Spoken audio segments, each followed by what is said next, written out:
দাম শিবধাম জয় বাবা গুরু বিধানন্দ মহারাজের। তো আপনি শিবধামের সাথে কতদিন থেকে জুড়ে আছেন? 23 সাল থেকে। 23 সাল থেকে? হ্যাঁ। আচ্ছা, তো শিবধাম থেকে কি কি ফল লাভ করেছেন বা কৃপা লাভ করেছেন, যেটা মনে হচ্ছে কি শিবধাম প্রভু কৃপা করছে? অনেক কিছু, প্রতি মুহূর্তেই কৃপা করছে বাবা। কি কি কৃপা লাভ করেছেন যেটা মনে হচ্ছে কি শিবধাম প্রভু কৃপা করছে? করছে মানে একদম মানে যখনই বাবাকে ডাকছি তখনই সাড়া পেয়ে যাচ্ছে, একদম ম্যাজিক হচ্ছে। বাহ, কি ম্যাজিক হচ্ছে? ম্যাজিক হচ্ছে মানে বাবা সাড়া দিচ্ছে, মানে কি এরকম কেউ সাড়া দেয় বাবাকে? এটা শিবধামের বাবা সাড়া দেয়। বাহ বাহ। তো শিব পুজো তো সব বাড়িতে হয়, সবাই বলে আমরা পুজো করি, কিন্তু শিবধাম বাবাকে পুজো করে দেখুন, বাবা শিবধামের বাবাকে পুজো করে ভক্তি করে দেখো কি বাবা কিভাবে সাড়া দেয়। বাহ। তো আপনার কি কি ইচ্ছা পূরণ হয়েছে শিবধামে আসার পর? আমার ছেলে তো অন্যরকম ছিল একদম, মানে আচ্ছা। কি বলবো, সেই লাইনের উপর দিয়ে রাত্রেবেলা হেঁটে চলে যেত। এখন তো সে একদম পুরো মানে সামাজিক যেরকম সাংসারিক যেরকম হয় সেরকমই ছেলে পরিবর্তন হয়ে গেছে বাবাকে ডাকতে ডাকতে। কি সমস্যা ছিল আপনার ছেলের? ছেলের অনেক সমস্যা ছিল, জানি না এখনো সেই সমস্যা আছে কিনা। ও সে লাইনের উপর দিয়ে রাত্রেবেলা হেঁটে চলে যেত। লাইনে? হ্যাঁ, কি লাইন? এমন রেল লাইনে? ট্রেনে ধাক্কা খাওয়া ছেলে ও। আচ্ছা, তারপর? ট্রেনে ধাক্কা খাওয়া ছেলে, সেই বাবা বাঁচিয়েছে। বাহ বাহ। লাইন দিয়ে হেঁটে চলে যেত, এরকম রাত্রেবেলা চলে যেত, উঠে চলে যেত, ঘরে থাকতো না, খুব অশান্তি করতো। আচ্ছা। এখন সে খুব স্বাস্থ্য মানে খুব শান্ত হয়ে গেছে এখন। বাহ। তো তার জন্য কি কি করেছিলেন আপনি শিবধাম থেকে? আমি শিবধামে এসেছি, অ্যাপয়েন্টমেন্ট তো এই সবে পেলাম। হ্যাঁ হ্যাঁ। আর এর আগে তো আমি বাবাকে যখনই শিবধামে এসেছি তখনই জানলাম যে শিবধামের মানে আমি যখন শিবধামকে করলাম দেখলাম তখনই আমি মেসেজ পেলাম যে এই ছবিটা আপনি প্রতিষ্ঠা করুন।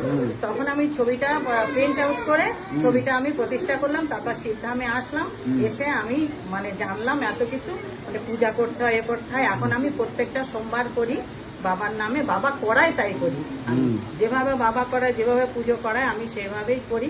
ভক্তি তো জানি না, করি প্রত্যেকটা সোমবার। তো সেগুলো করার পর কি বুঝতে পারলেন আপনি? পুরো মানে আমি মানে সংসার মানে একদম ছত্রছন্ন হয়ে যাচ্ছে। আচ্ছা। এখন আমি পরিপূর্ণ আছি, এখন বাবার দয়ে অনেক ভালো আছে। বাহ। তো শিবধাম থেকে কৃপা হয় কি না? একদম। তাহলে যারা বলছে শিবধামে গেলে কৃপা হয় না বা কাজ হয় না, তাদেরকে কি বলবেন আপনি? একদম মিথ্যে কথা এইসব। আপনি তো শিবধামেও আসেননি, শুধুমাত্র শিবধামের ছবি প্রতিষ্ঠা করেছেন এবং নিয়মবিধি পালন করেছেন। তো সেখান থেকে যে আপনি এত কৃপা লাভ করেছেন, তো যারা বলছে শিবধামে গেলে কাজ হয় না, তাদেরকে কি বলবেন আপনি? হ্যাঁ, ওরা লাখ লাখ টাকা খরচ করুক, গুণিনের পিছনে দৌড়ক, সেখানে কাজ হবে ভালো। আর দুদিন পরে এসে আর কান্নাকাটি শুরু করবে যে লাখ লাখ টাকা খরচ করেছি, কোনো কিছুই হয়নি। তো আপনি যে শিবধামে এসেছেন, তো তার জন্য কি শিবধাম কোনো রকম টাকা পয়সা নিয়েছে আপনার থেকে? অ্যাপয়েন্টমেন্টের জন্য কি কোনো রকম টাকা পয়সা নেওয়া হয়েছে? ভিজিটিং চার্জেস, কনসালটেশন চার্জেস কোনো রকম টাকা পয়সা? প্রতিবারে যতবার এসেছি শিবধামে আমি পুজো দিতে এসেছি বাবাকে। বাবার কৃপা পেয়েছি, আমি পুজো দিতে এসেছি। নিজের ইচ্ছায় যেটুকু জুটেছে বাবাকে দিয়ে আমি পুজো দিয়ে। আচ্ছা, শিবধাম থেকে কি এটা বলা হয় যে শিবধামে যেই সব ভক্তরা আসবেন তাদেরকে একটা টাকা চার্জেস দিতে হবে, তবে তাদেরকে এন্ট্রি করতে দেওয়া হবে, এরকম কিছু? কোনোদিন শুনিনি আমি। তাহলে যারা বলছে শিবধামে নাকি টাকা পয়সা লুটে নেওয়া হচ্ছে সাধারণ মানুষের কাছ থেকে, তাদেরকে কি বলতে চাইবেন ভিডিওর মাধ্যমে? বাবা, আমি তাদের বলে এরকম মিথ্যে কথা বলো না, এরকম মহাপাপ জোগাড় করবো না এরকম। আচ্ছা আচ্ছা। তাহলে আরো একটা যেটা কথা, যে শিবধামে আসলে নাকি ভক্তদেরকে জবরদস্তি করা হয়, ঠিক আছে?